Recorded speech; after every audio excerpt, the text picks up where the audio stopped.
Patriots, rebels, outlaws, and pirates. As elected executives from all over the land are issuing more restrictions in the name of our health, there are those who say we may be living in a police state. The spying and the snitching, the arrests for what were once activities protected by the Constitution. The naked power these men and women believe they have the right to exercise is tyranny in its most basic form. But tyranny requires more than simply a lone despot sitting alone on his throne shouting edicts.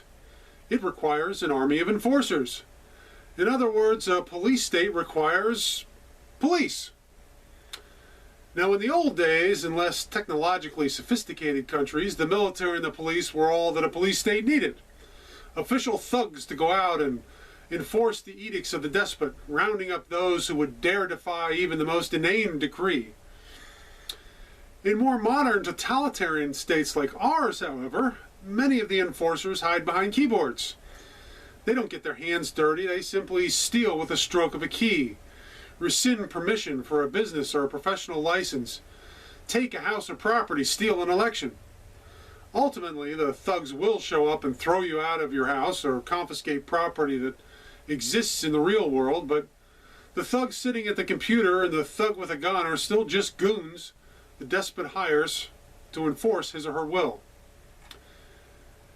Now, here in the good old US of A, all government employees take an oath to defend and protect the Constitution. So what is one to do when the petty tyrant in the governor's mansion tells you to go out and put a padlock on a church or arrest people for having their family gathered around their own home for Thanksgiving dinner? If there is one good thing about the COVID crisis, it is that it has made some things very, very clear. The tyrants are glaringly evident, as are the submissive. People are finding their courage, and non-compliance is gaining traction. The sides are becoming obvious to everyone.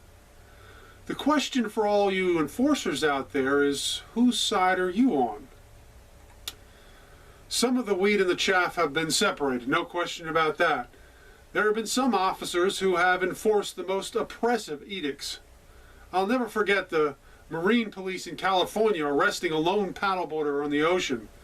Business owners and pastors prosecuted for exercising their fundamental rights. A father and son arrested playing ball in the park by themselves.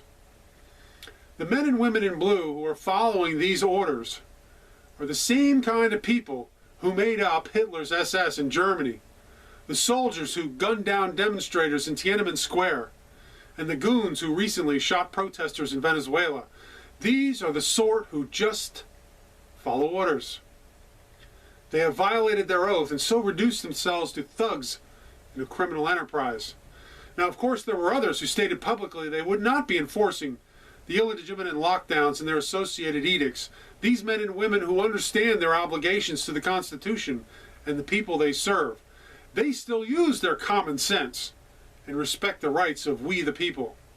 These brave souls, they deserve our respect and support.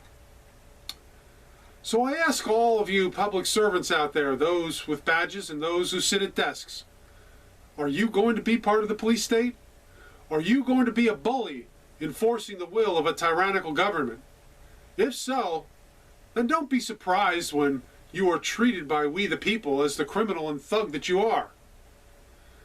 Now, for those of you who resist the pressure of conformity, who refuse to obey unconstitutional and nonsensical orders, I applaud you for your courage, and you have my deepest respect and admiration.